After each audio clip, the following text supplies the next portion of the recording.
I'll do everything I can to get you some answers here. It's good to see you. I appreciate you getting on with us. We're going to take our first question from Tom Canavan, the AP. Hey, Greg, spring's coming to an end pretty soon. What are you going to tell yourself at the end of this? Are you going to sit down and say, I need some time off? Do you tell your coach the same thing? What happens? Well, time off's not really in the cards because recruiting becomes live June 1st. So the month of June is really recruiting visits. We'll have some official visits and some unofficial visits, and then camps. So we are allowed to host camps, and we'll go to satellite camps off campus. So it's a busy, busy time, and then hopefully we can get the coaches can get some time off in July to recharge before we start back up in August. Thank you. You're welcome. Gonna go to Chris Eisman with Gannett. Greg, you mentioned last week wanting to see if Cole or Evan could make a jump. Did either one of those guys take that step or stand out during practice? I thought they both practiced pretty well. Again, they're young quarterbacks that are figuring it out, and they're getting a lot of reps. So a lot of things come up when you get reps. So it's perfect for them right now. But they've both made some plays that I was really impressed with, and then they both did some things that you say, well, they haven't played a lot of football at this level. So there's no replacement for experience. So they're getting some very, very valuable experience right now. To say that one's separated, I don't think I can say that right now, no. Bobby Darin, 24/7. Greg, how is Noah? I mean, how's the ankle? Is he able to do everything? And what are you concerned about that being a long-term thing? No, I think he's progressing. I think he's going to be fine. He's done a lot in the spring, so it's not like he hasn't gotten work. And he'll get a lot this week as well. So, no, he's making progress. I think all the quarterbacks are making progress. You always want it faster as a coach, but we're getting better. Gonna go to James Cratch, NJ.com. Greg, is the plan to keep Crimin at center this year, or do you maybe reevaluate with some younger guys moving up, whether you put him back at guard? Nick is a guy that gives us some position flexibility inside, Kratz, so that's a good question. We're going to move. We have been moving. He's been getting some work at guard. He's been getting some work at center. Our goal when we come out of training camp next year is to find who our best 5 linemen are. And it might look markedly different than what we looked like last year, because to get the best 5 on the field at the same time, some guys may have to change position. So what we're trying to do is see who can do what this spring. And, with some guys that have been bumped up, had some surgeries, we haven't gotten a look at everybody, but it's been a great chance for other guys to get opportunity. So, I'm not sure to make – he could be at any of the 3 interior positions. Yeah, I don't think you'll see him at tackle, but he could be either of the guards and center. Gonna go to Chris Nowalski with Rivals. Hey, Coach. Obviously, we know at wide receiver that we know what Bo Melton can do and Shamin Jones and Cruikshank can do. Has anybody else, any of the young receivers, kind of made a step up this spring so far? Well, I think the receiver core as a whole has taken some steps. Isaiah Washington, I don't know if you mentioned him. He's played some around here. He's had a good spring so far.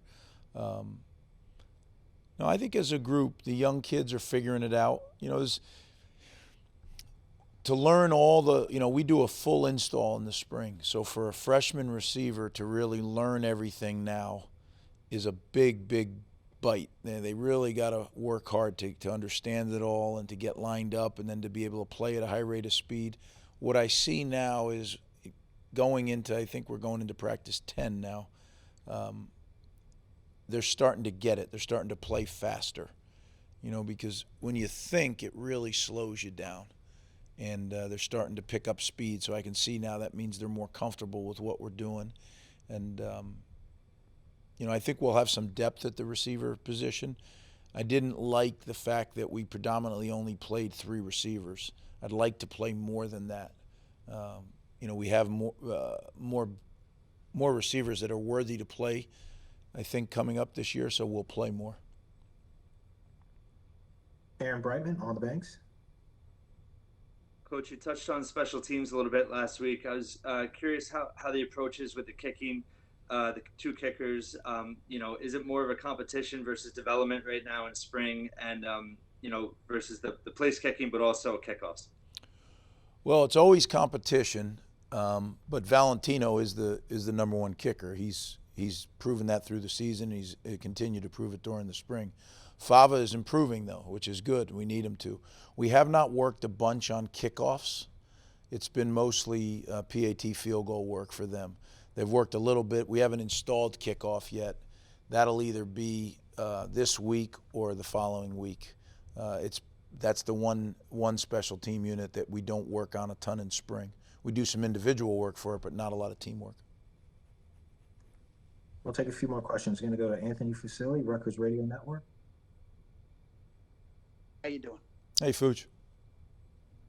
Two questions. One, did you learn anything about your team so far this spring, with the challenge of them getting better every day? And number two, is that a hanging curveball you gave up in that went yard on you in that wiffle ball game? Well, let me deal with the most important question.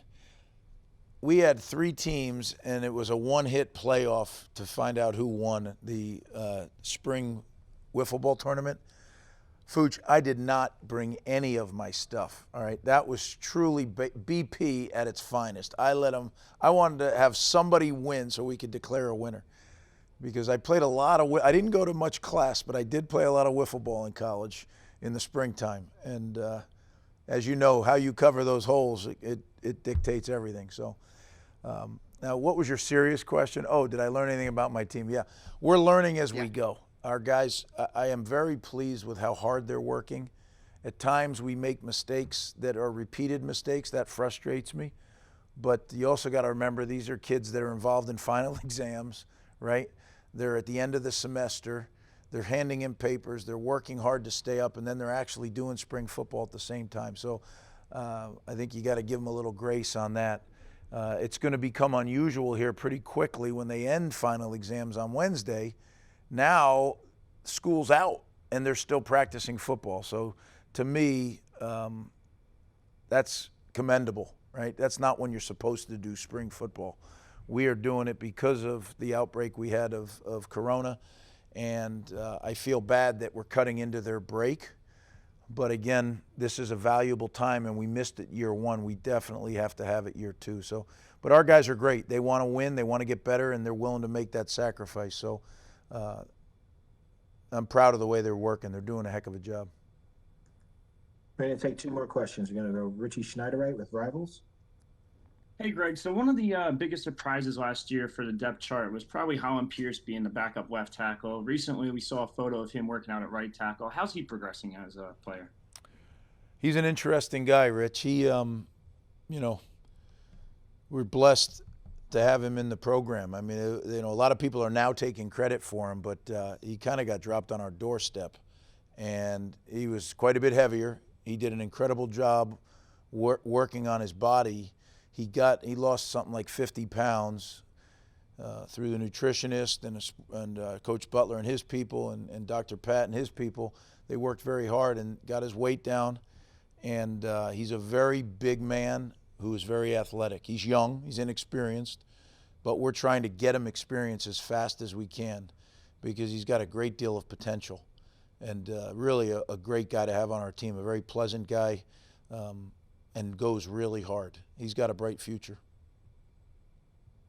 Our final question goes to James Kratch, NJ.com.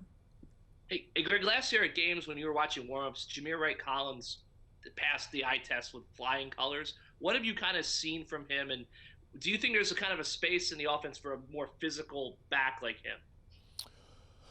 Well, it's a good question because he is a fine player. I mean, he's a very, very gifted guy. I mean, you just look at in high school, he high jumped 6'11". That's like 5th best in America at the time for high schoolers. So he's a rare talent.